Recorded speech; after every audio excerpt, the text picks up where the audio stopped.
Bonjour à toutes, bonjour à tous, et bienvenue dans le dernier épisode de la saison 1 de Miroir Médiatique. Cet épisode est très particulier, et je tenais à achever cette première saison ainsi.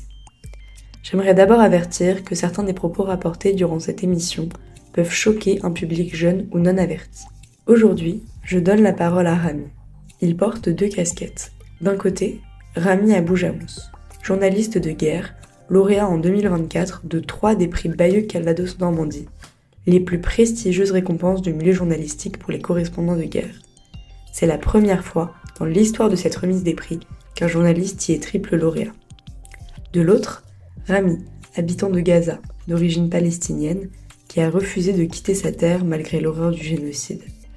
Rami nous livre son récit, celui du reporter de guerre, qui tente de faire entendre la voix de la population palestinienne dans les médias du monde entier, mais aussi celui du père de famille, qui habite à Gaza, avec sa femme et ses enfants, et qui tente de persuader Walid, le petit dernier, que les bombes sont des feux d'artifice. Je n'ai volontairement presque pas monté cette émission. Vous y entendrez donc le gazouillis des oiseaux, les tremblements et hésitations de ma voix, les interférences de son. La qualité y est moins nette que dans les précédents épisodes, car Rami m'appelle sur Skype, depuis la bande de Gaza, à 11h du matin tapante, car la seule Wi-Fi à laquelle il a accès est alimentée par des panneaux solaires. Suivre ce récit, c'est suivre le quotidien de 2,2 millions de Palestiniens et Palestiniennes qui vivent aujourd'hui ce génocide. N'attendons pas qu'ils soient tous morts pour écouter leur voix. Bonjour Rami, merci beaucoup d'avoir accepté de me rencontrer. Je te laisse te présenter et me dire ce que tu fais dans la vie. Je m'appelle Rami Abdelmous, 47 ans, père de famille, marié avec deux enfants. Les trois enfants, les enfants de ma femme. Donc, on est 7. Et je suis journaliste à Gaza. Ok, merci beaucoup. Du coup, est-ce que tu te définis comme étant un reporter de guerre ou comme un journaliste? Bah, plutôt comme un citoyen, parce que avant tout, je suis un citoyen. Je fais partie de 2,3 millions de personnes qui sont en train de vivre cette guerre-là. Après, bah, ça a évolué entre fixeur, journaliste et reporter de guerre, mais c'est pas moi qui l'ai choisi. C'était imposé. Mais avant tout, je suis un citoyen parmi toute la population de Gaza qui vit malheureusement ce cauchemar et qu'on est en train toujours de le vivre. Et du coup, dans ce rôle de reporter de guerre qui t'a été un petit peu imposé, pour toi, quelles sont un peu tes missions, ton rôle, dans la société gazaoui en tant que, journaliste? Bah déjà, parce que moi, la majorité de mon travail, c'est avec les médias étrangers, surtout les médias francophones. Mais avant ça aussi, je suis toujours dans un établissement qui s'appelle la Maison de la Presse, que j'ai fondé avec un ami à moi et d'autres journalistes. Et malheureusement, mon ami Bilal Jarrallah, il a été tué pendant cette guerre-là. Et donc, on a fait cette initiative justement pour faire des formations à des nouveaux diplômés en journalisme dans les médias, trouver beaucoup de soutien, surtout pour les nouveaux diplômés, et surtout les aider à trouver un choix professionnel, loin des factions, loin de la politique, et qu'on trouve un peu des journalistes indépendants. Et après, à force de travailler toujours en tant que fixeur avec les journalistes étrangers, surtout les francophones, la majorité de mon travail était plutôt dans les médias étrangers et les médias francophones. D'accord. Et du coup, à quoi ressemble un peu le quotidien à la maison de la presse? Comment tu arrives à travailler, en tant que journaliste? Et en aidant du coup les plus jeunes, Oui, malheureusement, la maison de la presse pendant la guerre a été terrassée, c'est-à-dire le local a été bombardé. Et mon ami, qui était un peu le directeur de cet établissement, a été tué. Et les membres et les employés dans cet établissement ont été dispersés, ceux qui sont restés à Gaza, ceux qui sont partis au sud se déplacer. Là, on a repris un peu notre souffle depuis presque le 2 mois de juillet, août 2024, grâce au gouvernement canadien qui était déjà un de nos partenaires. Il a commencé à nous soutenir pour justement réouvrir à trouver un local et à retravailler et commencer.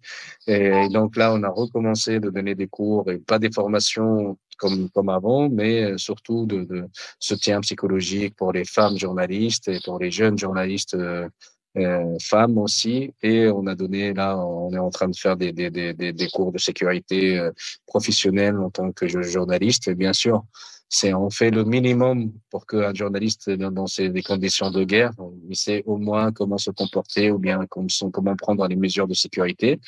Et aussi, on a une plateforme pour tous les journalistes. Et c'est ouvert à tous les journalistes, et surtout ceux qui n'ont pas les moyens de venir, comment dire, profiter d'Internet et d'électricité qu'on a. Parce que le vrai problème pour un journaliste aujourd'hui, c'est avoir une connexion Internet. À part, c'est vraiment pour transmettre les infos. Mais on a beaucoup de difficultés au niveau sécurité parce qu'on est visé de façon intentionnelle. Malheureusement, l'armée d'occupation, il vise les journalistes délibérément. C'est les journalistes. D'après RSF, il y en a plus de 200 journalistes qui ont été tués, soit avec toute leur famille, soit il y en a d'autres qui ont perdu leur famille, mais ils sont toujours vivants.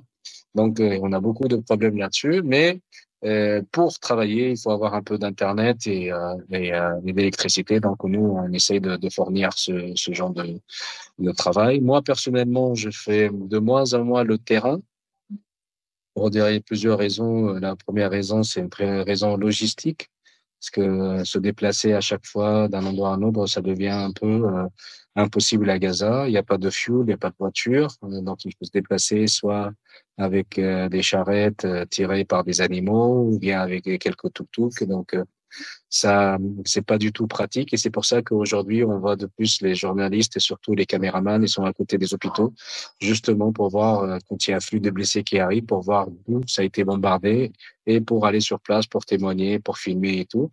Moi, je couvre depuis le bureau ou bien depuis chez moi si j'ai un peu d'électricité, mais je fais de moins en moins de terrain parce que j'ai pas les moyens de circuler, de faire. Après, je fais le terrain quand j'ai des reportages à faire, mais je fais pas de news sur le terrain comme avant. D'accord. Et pour toi, du coup, quels sont un peu les codes du journalisme de guerre? Parce que pour d'autres sujets, l'économie, même la politique, on a un journalisme qui est assez dénué d'émotions, mais là, tu es confronté à l'horreur de manière permanente, donc tu peux évidemment pas être dans un journalisme dénué d'émotions. Du coup, comment tu pratiques ce journalisme? Notamment, par exemple, quand quand tu écris ton journal de bord de Gaza, comment tu rédiges? Dans quel prisme tu te places?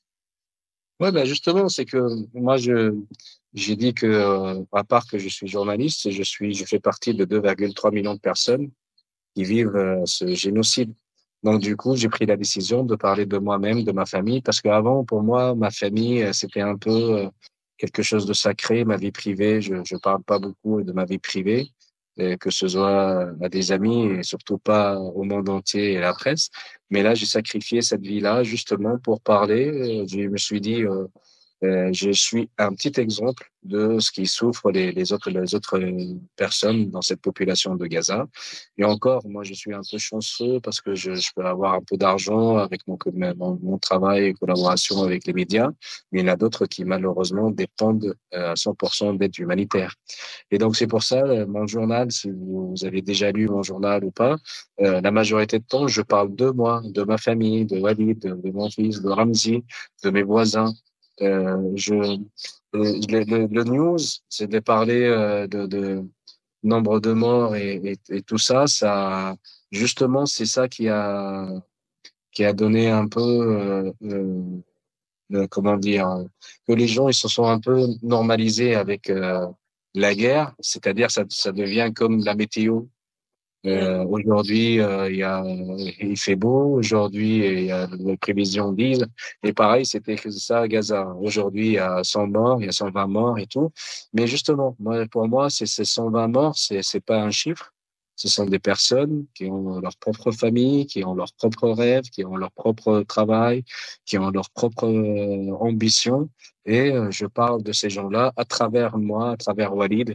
Donc, l'exemple de père de famille, c'est moi. L'exemple de la mère de famille, c'est ma femme. L'exemple des enfants de Gaza, c'est mon fils. Et l'exemple de toute la population, c'est les amis et les voisins. Et c'est justement ça, parce que les gens, malheureusement, la couverture surtout par les médias étrangers sur Gaza. Malheureusement, on ne le voit pas comme d'habitude et on est toujours affronté non seulement à une guerre d'arsenal militaire ou largué par des bombes, mais aussi il y a une guerre médiatique qu'on est en train d'affronter. Et nous, on est juste quelques plumes qui sortent de Gaza et que parfois on est entendu, parfois on n'est pas entendu, surtout à l'étranger. Moi, je parle un peu de l'Occident. Donc c'est pour ça, c'est que on est en train d'affronter une guerre médiatique de jamais vue, c'est un génocide médiatique, parce que malheureusement notre parole c'est toujours contre la leur. Et la leur, ils sont les plus puissants, donc la leur est toujours admis. Et surtout, on sait très bien comment est la couverture en Occident et comment c'est qui tiennent les grands médias et surtout la télévision, parce que la télévision c'est un peu plus d'influence sur les gens. Et c'est pour ça que voilà, moi j'essaye d'affronter cette guerre-là comme bien de survivre de cette guerre médiatique, comme je suis en train de survivre avec ma famille dans cette guerre militaire. Et voilà, c'est notre façon de résister. Là, pour la guerre militaire, c'est résister, c'est rester sur place, ne pas quitter. Et pour la guerre médiatique, c'est écrire et parler de Gaza, des gens de Gaza. On est des êtres humains, on n'est pas des animaux sauvages ou bien des animaux humains comme l'ancien ministre de la guerre israélien qui nous a traité de ça et que on n'est pas des chiffres. C'est vrai, malheureusement, on est à plus de 50 000 personnes qui sont mortes et qui ont perdu cette vie à cause de ce génocide.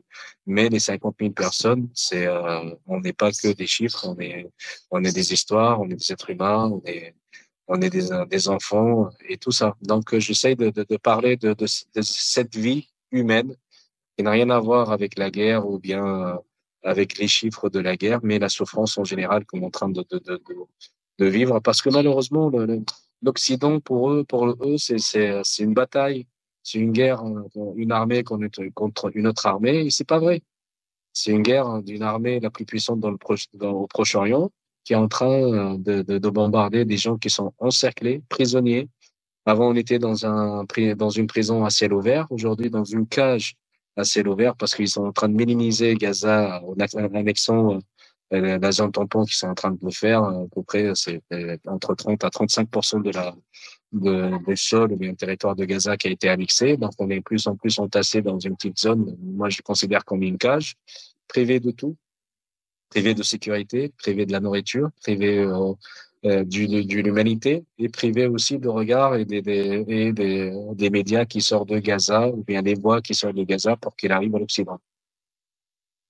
Oui, j'ai lu, effectivement, tes 2 ouvrages, donc Journal de Gaza et Gazavie, qui sont 2 travaux que j'ai trouvés, magnifiques parce que très durs, mais en même temps extrêmement humains, et qui décrivent une réalité, atroce et en même temps extrêmement digne. Tu as commencé à parler de traitement médiatique et je me demandais du coup, avec les médias avec lesquels tu collabores, est-ce que tu es satisfait, du traitement médiatique qui est fait, du génocide à Gaza à partir des éléments que tu peux leur envoyer? Est-ce que tu es satisfait de ce qu'ils en font? Ou est-ce que tu trouves aussi que, les médias de service public en France, favorisent, la propagande d'Israël, plutôt que les informations que tu peux leur donner toi? Le problème, est-ce que je suis satisfait ou pas? Non, je suis pas satisfait parce que malheureusement, on est affronté dans une guerre médiatique et que ils mettent en doute tout ce qu'on dit à Gaza. Il faut être prudent, mais tout ce qu'ils disent les Israéliens, on le prend tel qu'il est. Et bien sûr, les professionnels, ils vérifient. On a vu ça pendant le 7 octobre, comment il y a eu des grands mensonges et que ça a été repris par des grands médias. Après, ils se sont rendus compte que c'était n'importe quoi. Le problème, c'est que jusqu'à aujourd'hui, les médias, ils mettent en doute le nombre de morts, le nombre de blessés, pourquoi on est bombardé, pourquoi on est arrivé à ce point, pourquoi on est privé de la nourriture. Donc, c'est toujours cette influence médiatique israélienne qui touche. Si je donnais un peu l'exemple de la France, parce que là, la majorité avec qui je travaille, c'est la France. Malheureusement, en France, on est arrivé à l'autocensure. Et vous avez vu beaucoup de cas des gens qui étaient licenciés parce que ils ont fait une blague contre Netanyahou, ou bien d'autres parce qu'ils ont des comédiens ou bien des artistes qui ont fait un sketch contre Israël. Donc ils sont boycottés maintenant, personne les appelle, personne ne font de travail. Il y en a d'autres qui sont arrêtés ou bien brandis entre guillemets parce qu'ils se sont mal comportés avec le porte-parole de l'armée en langue française. Donc malheureusement, on est arrivé à ce point. Et même, je vais aller un peu plus loin, c'est que même avec les mots, on a peur. Il y a beaucoup de gens qui ont peur d'utiliser le mot génocide. Alors que si on ouvre un dictionnaire Larousse ou autre, faire la définition d'un génocide, est-ce que toute cette définition-là, ça s'applique pas avec ce qu'on est en train de vivre? Est-ce qu'il faut que toute la population de Gaza soit morte? Et là, on va dire, ah oui, ouais, peut-être c'était un génocide, mais on n'osait pas le dire. Et justement, c'est ça le problème, c'est qu'ils ont tellement peur, pour des raisons ou autres, soit tout de suite, c'est de l'antisémitisme, tout de suite, voilà, il faut faire attention parce que on critique Israël, on critique les Juifs, on critique Israël, donc on est antisémite. Mais vous avez vu comment il y a eu des réactions des survivants de la Shoah, etc., que eux, ils sont contre ce qu'ils sont en train de faire les Israéliens et ils ont utilisé le mot génocide et justement parce qu'ils ont vécu ces génocides, ils voient très bien ce que nous on est en train de faire. Et on a vu beaucoup de témoignages des survivants de la Shoah et de ce génocide-là qui disent exactement ce qu'on est en train de vivre, c'est un génocide. Mais malheureusement, c'est ça, c'est la loi du plus fort parce que c'est lui qui impose la loi. Non, on n'ose pas de dire génocide, on n'ose pas de dire c'est un journaliste ou pas. Si les Israéliens ils tuent un journaliste, on dit ils disent que c'était un terroriste, donc ok, on essaye. Je donne toujours le dernier exemple de l'AFP. J'avais écrit un truc là-dessus quand on parle de Ahmed Mansour, en disant oui, on a vu ces images de brûler vif d'Ahmed Mansour, un journaliste qui travaille pour le djihad islamique considéré comme groupe terroriste en Europe. Voilà, il y a toujours cette supériorité au niveau médiatique de la part de la propagande israélienne que nous, malheureusement, on peut pas. Moi, personnellement, j'ai eu plusieurs, entre guillemets, incidents avec quand j'étais sur le plateau avec des chaînes et des médias où ils m'ont ils m'ont pas respecté en tant qu'invité. Ils me considèrent que c'est quelqu'un qui parle de Gaza et il était vraiment me traiter d'une façon impolie, on va dire, de leur part. Mais pour moi, ça me dérange pas parce que pour moi, c'est une guerre. Et justement, voilà, c'est exactement ce qu'on est en train de vivre.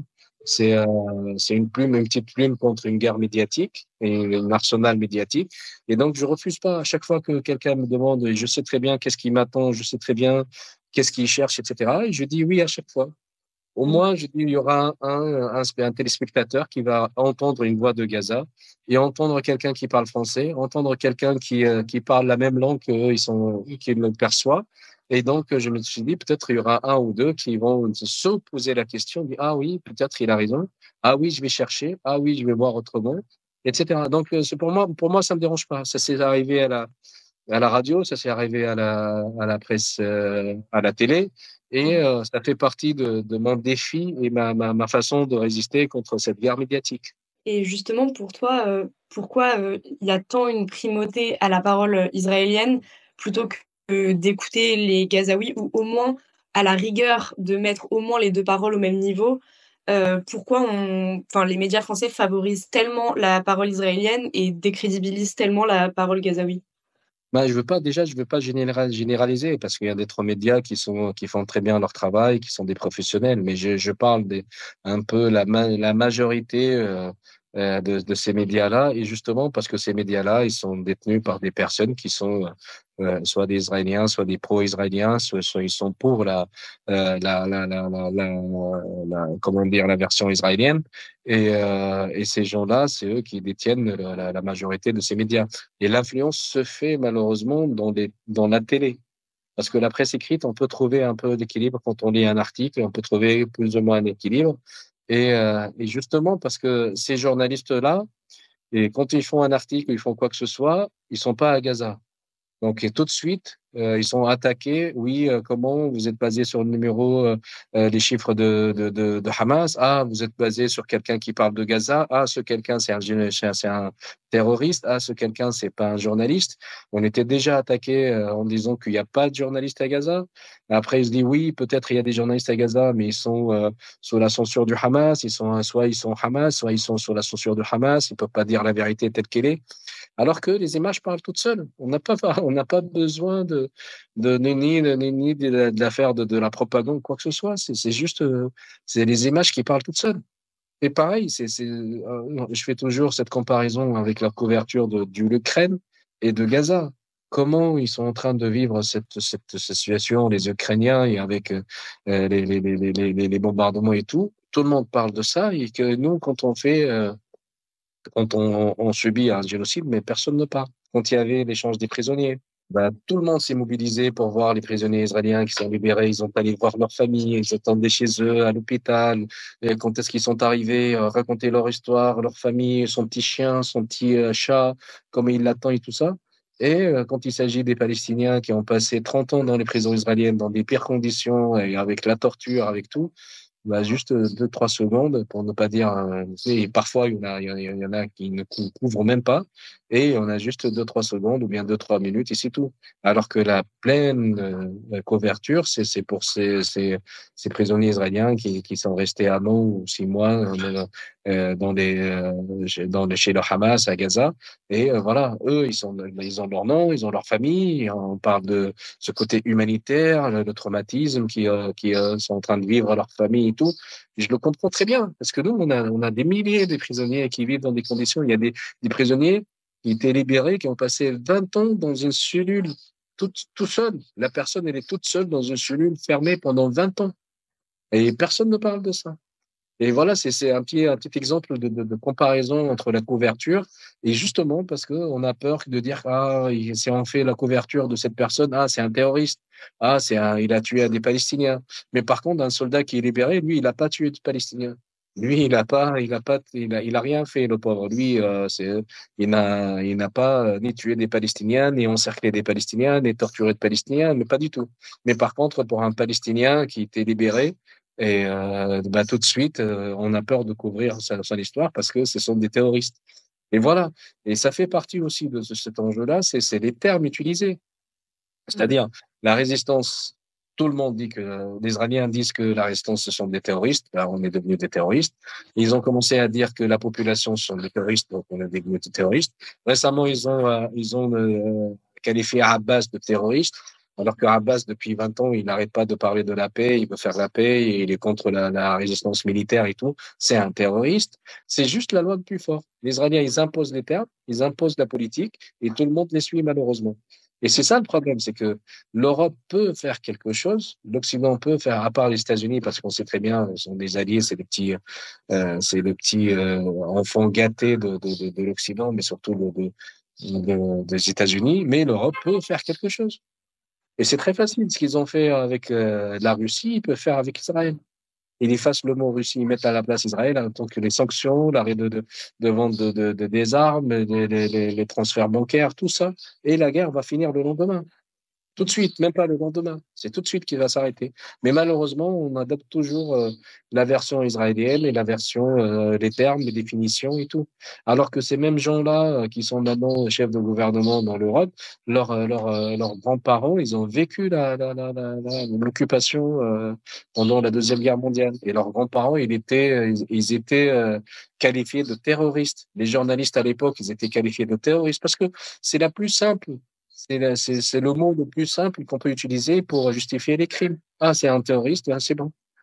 Et donc, voilà, même ces définitions des normes a changé, a bouleversé. Partout dans le monde, quand il y a une occupation, donc il y a occupé, occupant, il y a occupation, donc il y a une légitime défense de résistance militaire ou autre. Mais quand il s'agit de la Palestine, non. Il faut être une victime, il faut être occupé, il faut être gentil, il faut rien faire.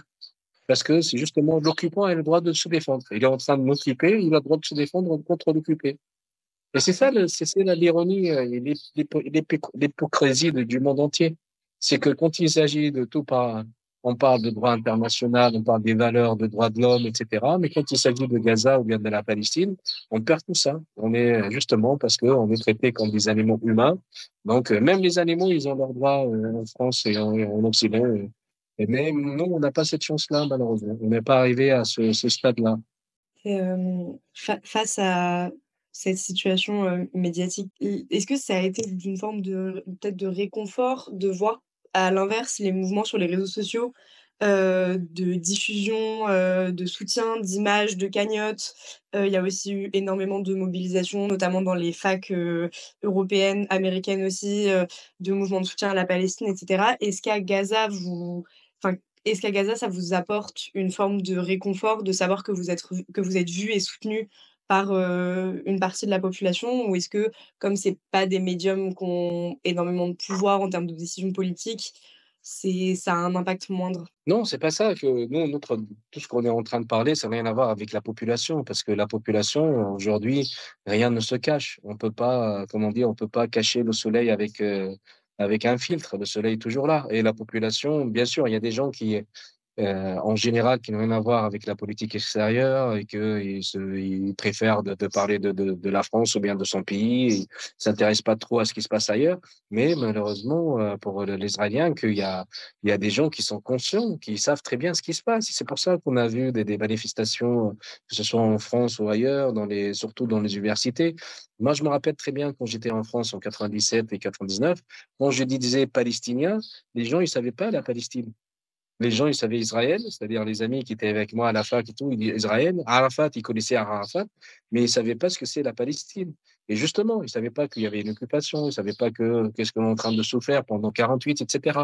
Mais là, non, maintenant, les gens, ils croient. Et surtout, grâce aux réseaux sociaux, il n'y a rien ne se cache. Ils voient un génocide 24 sur 7 sur les réseaux sociaux, des gens qui parlent, des enfants qui parlent, des femmes qui crient, des enfants qui crient, des pères de famille qui disent au secours, des gens qui parlent de ce qui est en train de vivre. Moi, malheureusement, je suis pas quelqu'un de très réseaux sociaux, donc je n'ai pas de Facebook ou autre et tout, mais je sais très bien que sur les réseaux sociaux, tout le monde, tout le monde parle.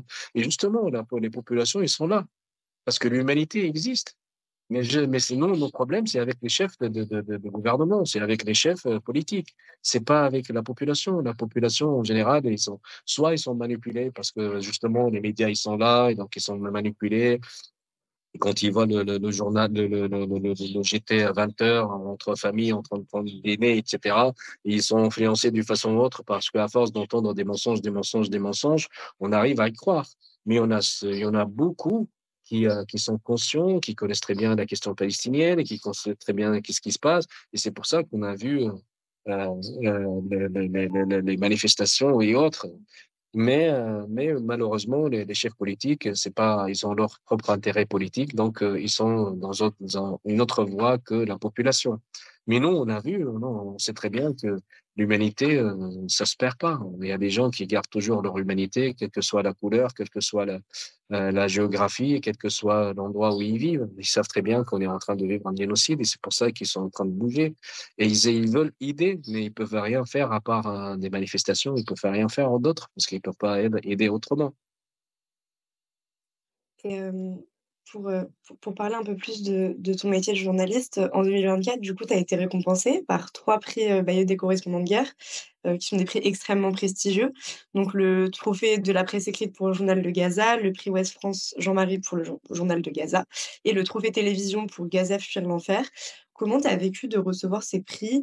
Qu'est-ce que ça a changé ou pas dans ta vie, dans ta carrière? C'est une victoire de la petite plume. C'est pas une victoire de Rami Roujamus. C'est la petite plume qui sort de Gaza. C'est la victoire de Gaza. C'est la victoire des journalistes de Gaza. Ceux qui sont morts c'est ceux qui sont toujours vivants. Je considère pas que ces prix-là, c'est pour Rami. Non, c'est pour toute la population palestinienne, pour toutes les victimes, pour toute la souffrance qu'on est en train de vivre. Parce que maintenant, ils n'ont pas grâce à Bayeux, et c'est pour ça que je dis merci Bayeux, parce qu'ils ont pu prouver qu'on peut être journaliste et palestinien. Avoir ce genre de récompense pour la première fois, un lauréat de 3 prix à Bayeux, c'était la première fois, et que ce soit un Palestinien et de Gaza, c'était la grande victoire pour les journalistes, pour Gaza et pour la Palestine. Et moi, je le prends comme ça parce que moi, ce que j'ai gagné, c'est juste ce que j'ai vécu, c'est ce que c'est les gens qui sont en train de vivre. J'ai pas fait un truc extraordinaire. C'est juste le travail d'un journaliste qui vit en tant que citoyen avec cette population qui est en train de subir ce génocide. Et merci Bayeux, ils ont prouvé que on peut être journaliste et palestinien. Ils ont prouvé qu'il y a l'injustice qui est en train de se faire à Gaza et en Palestine. Ils ont prouvé aussi que notre voix est arrivée jusqu'à Bayeux. Et c'est ça. Et moi, à niveau personnel, c'est que une fois on a gagné ces trois prix, et ben, tout le monde commence à s'intéresser à la Palestine, à Gaza. Tout le monde commence à s'intéresser à Orient 21 pour lire, voilà, qu'est-ce qui se passe à Gaza.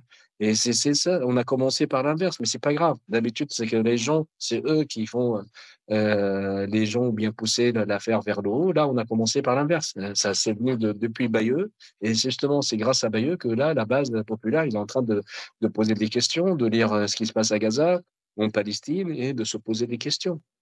Et c'est ça, c'était une grande victoire pour la Palestine. Et le journaliste palestinien, que ce soit à Cisjordanie ou à Gaza, et que notre travail n'est pas tombé dans l'eau et cette petite plume de Gaza a pu affronter cette guerre médiatique de jamais vue qu'on est en train de subir depuis 48. Et si tu es d'accord, j'aimerais bien qu'on parle un peu plus peut-être de ton quotidien, à Gaza en ce moment.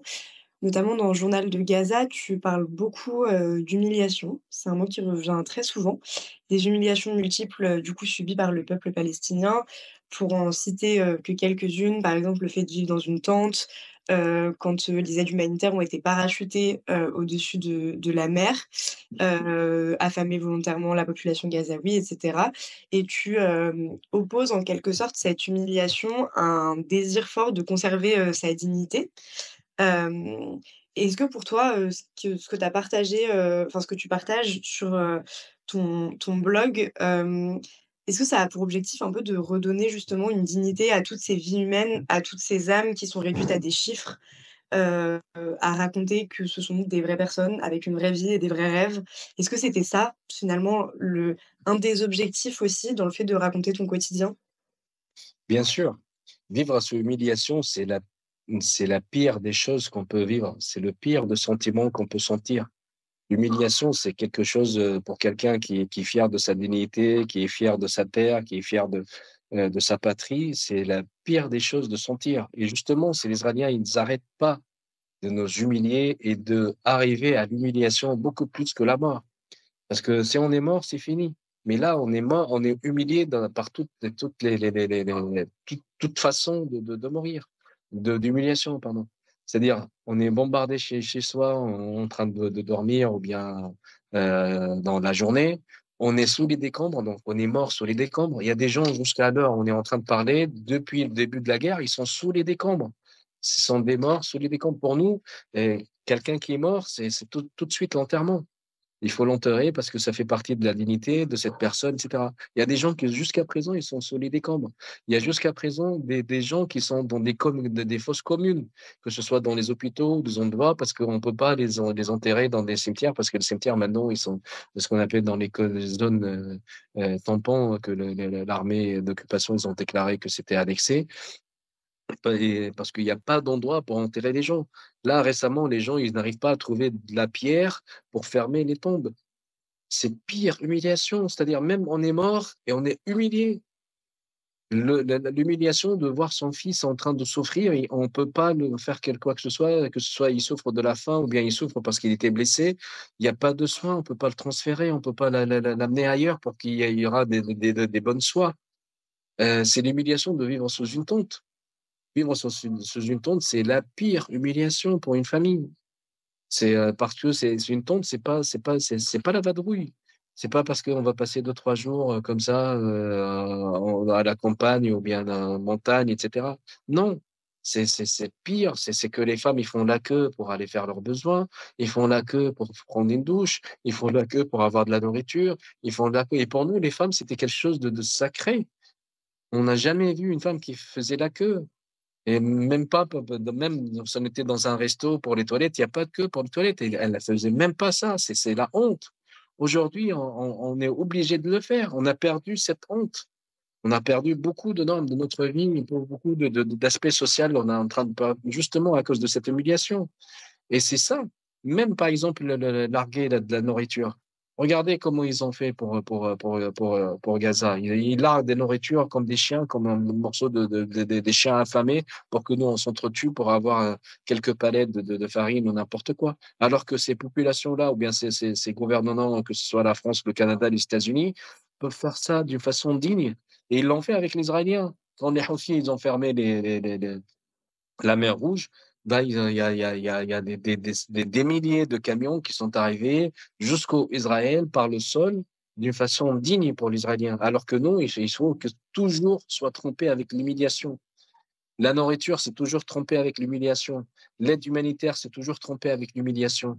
Les soins, toujours trompés avec l'humiliation. Et c'est ça ce qu'ils cherchent, les Israéliens. C'est que quand tu te sens que tu es humilié, c'est t'es détruit à l'intérieur. On est détruit à l'intérieur à cause de cette humiliation. On a tout perdu dans cette vie-là.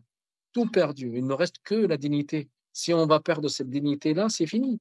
La pire des choses, c'est perdre cette dignité. Et c'est pour ça que moi, quand j'étais en train de parler de ces personnes-là, etc., on est des êtres humains. Mais ce qu'on est en train de vivre, jamais dans la vie, quelqu'un d'autre l'a vécu. Que ce soit la Deuxième Guerre mondiale ou pas, personne n'a vécu ce qu'on est en train de vivre. Parce que génocide, c'est pas que tuer les gens et qu'il y a un chiffre qui a atteint pour dire qu'un génocide. Génocide, c'est déplacer les gens, humilier les gens, leur priver de la nourriture, leur priver de soins, leur priver de la sécurité, ne pas donner à manger, laisser dans des zones ou bien des camps de fortune, pour ne pas utiliser d'autres termes parce que ça fait pas plaisir aux autres personnes. Et c'est ça le génocide. Et on est en train de vivre depuis un an et demi, là, ça fait 18 mois, 19 mois qu'on est en train de vivre ça. Et la pire des choses, c'est que l'humiliation. Et c'est ça ce qui est pire. Mourir, je ne sais pas si vous avez vu des images, comment ils ont tué les gens dans la rue, ils ont laissé dans la rue. Et si quelqu'un est en train de secourir, ils le tuent, justement parce qu'ils veulent qu'il soit dévoré par les chiens et par les chats. Moi, je sais pas si vous avez lu le bouquin, j'avais parlé de mes trois voisins. Les trois, un de mes voisins, il a vu un corps par terre, il voulait le protéger, donc il est allé pour le protéger et le couvrir pour que les animaux ne le dévorent pas.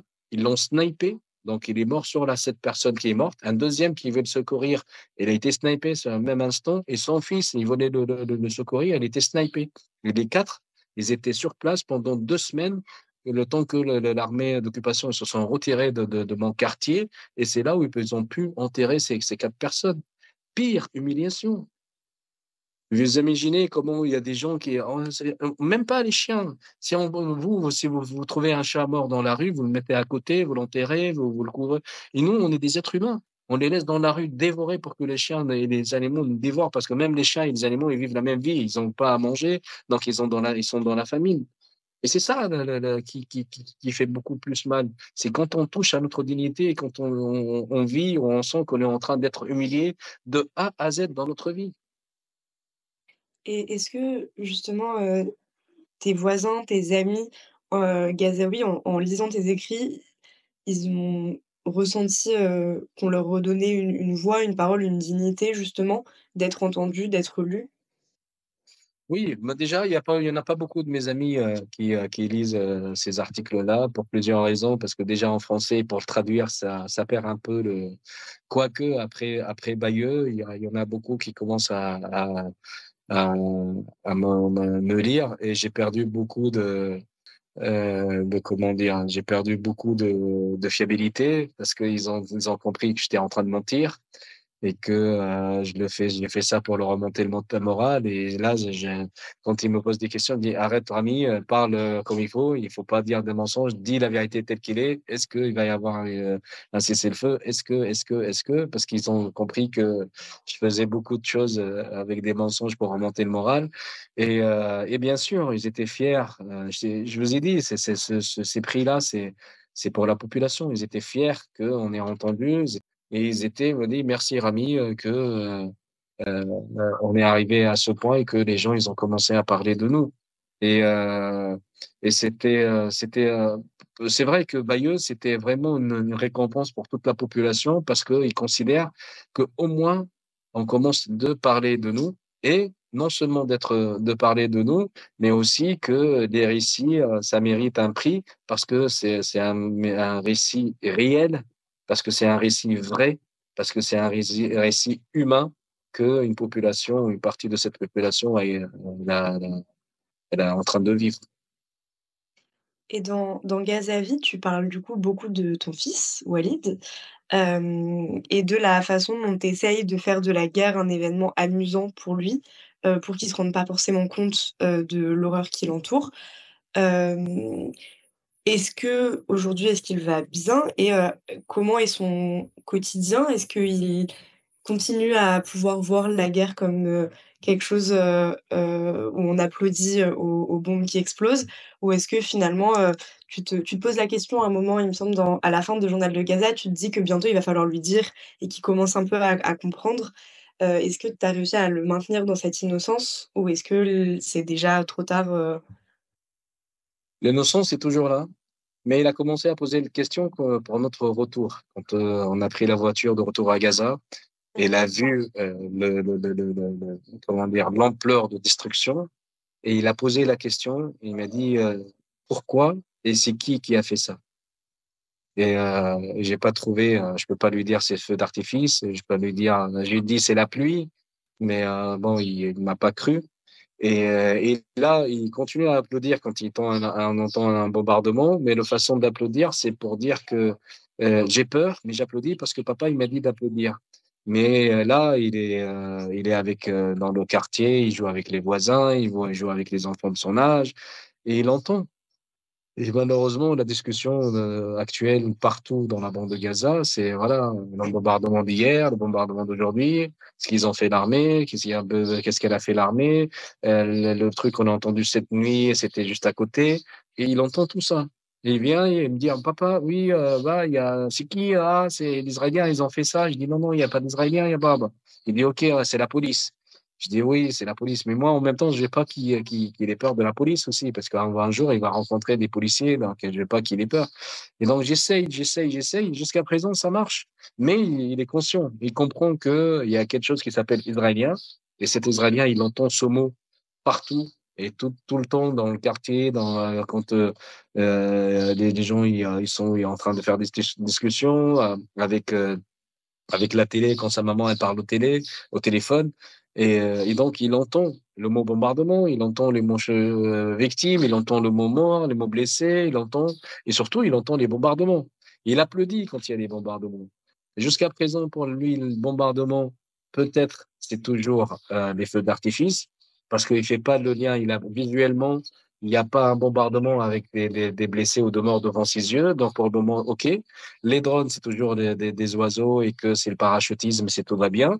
Mais il entend qu'il y a des morts, il entend qu'il y a, et récemment, il utilise beaucoup le mot mort.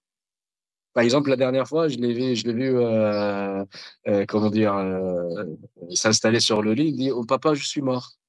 Je dis, mais comment t'as eu ce mot? Et comment? Il me dit, oui, je suis comme les autres, comme notre voisin, il est mort. Moi, je suis aussi, je suis mort. Il me dit, mais arrête pas de dire ça. Donc, il comprend qu'est-ce que ça veut dire mourir. Il comprend que, voilà, c'est quelqu'un qui est allongé par terre et blessé, il est mort. Donc, justement, mais j'espère que ça va finir le plus tôt possible parce que pour garder toujours cette innocence-là. Et j'espère après aussi que si tout ça va finir, et j'ai promis à la famille qu'on va sortir de Gaza pour changer un peu d'air. J'ai envie qu'ils montent dans un avion pour voir que voilà, l'avion, c'est pas des F-16. J'ai envie de faire de parasailing, comme ça, il va voir c'est quoi le parachutisme, c'est cette joie-là. J'ai envie qu'ils voient les vrais feux d'artifice. Et comme ça, il dit, ah, voilà, c'est les feux d'artifice, on va applaudir et tout, comment dire, pour accomplir le mensonge et que visuellement et psychologiquement, ou bien des trucs qu'il avait dans le cerveau, ça se confond ensemble. Et donc, du coup, voilà le parachutisme, voilà les feux d'artifice. Tout ce que tu as vécu, c'était très bien et ça continue jusqu'au bout. J'espère. Mais on verra comment ça va finir cette guerre-là. du coup, dans l'épisode de Gazavi, il y a le cessez-le-feu va commencer et du coup, tu te projettes dans la fin de la guerre. Aujourd'hui, on sait que le cessez-le-feu a pas marché et que les massacres ont continué. Et comment, toi, t'envisages le futur à Gaza? Est-ce que tu penses que, il y aura un cessez-le-feu bientôt? Est-ce que tu penses qu'un accord de cohabitation, définitif est possible? Comment t'envisages, le futur, dans la bande de Gaza? Moi, je suis un peu optimiste au niveau de la paix, parce que je sais très bien qu'il n'y a pas de solution militaire, mais c'est juste qu'il faut faire la paix. Je sais très bien qu'une population israélienne peut vivre avec une population palestinienne en paix. Maintenant, on est avec un gouvernement d'extrême droite qui veut occuper toute la Palestine, annexer les territoires en Cisjordanie, annexer Jérusalem-Est, se débarrasser de Gaza et tout. Mais je crois que la population israélienne, bien sûr, il y en a pas mal qui sont conscients que c'est une occupation et que si on a accepté en tant que Palestinien la partage de la Palestine, on peut vivre côte à côte sans aucun problème. Même on peut vivre dans un même État, mais c'est toujours cette vision d'apartheid que c'est un État juif, c'est pour les juifs, il n'y a pas endroit pour les non-juifs, que ce soit des chrétiens ou musulmans. Mais moi, je crois que tout ça, l'injustice, ça dure pas. Ça, un jour ou l'autre, la justice va régner et l'injustice va disparaître. Et moi, je crois vraiment qu'un jour, il y aura la paix, on va vivre en paix, en sécurité. Peut-être c'est pas dans le futur proche, mais en tout cas, ça va finir par la paix et par l'indépendance de la Palestine et vivre côte à côte avec les Israéliens sans aucun problème, avec une meilleure vie. Et on a vu beaucoup de ce genre euh, de guerre qui a fini à la fin, justement la Deuxième Guerre mondiale. Et à la fin, ça se finit par la justice et chacun, il a pris sa patrie, et son droit et puis la prospérité pour la population. Et moi, je l'espère. Je sais qu'actuellement, on est devant un gouvernement d'extrême droite qui n'accepte pas l'autre et surtout pas les Palestiniens. Même l'autre, les Juifs, ils n'acceptent pas. Et donc, surtout pas les Palestiniens. Mais je crois que la population israélienne et ils ont commencé à poser des questions et à comprendre que il n'y a pas de solution militaire, il n'y a pas d'occupation sans fin. Il faut que l'occupation s'arrête et qu'on peut vivre en paix les deux populations. Et peut-être pour terminer, est-ce qu'il y a un message, une idée que tu as envie de faire passer, à la population, aux gens peut-être qui écouteront cette émission et qu'est-ce que tu attends aujourd'hui maintenant des puissances, occidentales, mais aussi des puissances orientales? Qu'est-ce que tu attends des médias? Voilà, quel message qu'est-ce que tu as envie qu'on retienne de toute cette histoire que tu nous partages? Quelles actions tu as envie que les gens prennent? Quel message tu as envie de faire passer si tu en as un? Mais je sais pas si c'est un message, mais n'ayez pas peur de la justice. N'ayez pas peur de parler de la justice telle qu'elle est, que ce soit des journalistes ou bien la population. N'ayez pas peur. N'ayez pas peur d'être menacé par ces termes-là, que si on parle de la justice en Palestine ou ailleurs, on est toujours attaqué, ou on est prisonnier, ou on est licencié. N'ayez pas peur, parce que la justice va régner. Et c'est justement ce que vos grands-parents, ils ont vécu, cette injustice pendant la Deuxième Guerre mondiale et pendant l'occupation, et on est en train de le vivre. Et aujourd'hui, vous êtes fiers de vos grands-parents qui ont lutté contre l'occupation. Il faut que vous soyez fiers de nous parce qu'on est en train de lutter contre l'occupation. Donc, n'ayez pas peur de dire les termes tels qu'il est. N'ayez pas peur de parler de la justice qu'on est en train de vivre. N'ayez pas peur de parler de la question palestinienne. N'ayez pas peur de parler de la justice en général. N'ayez pas peur.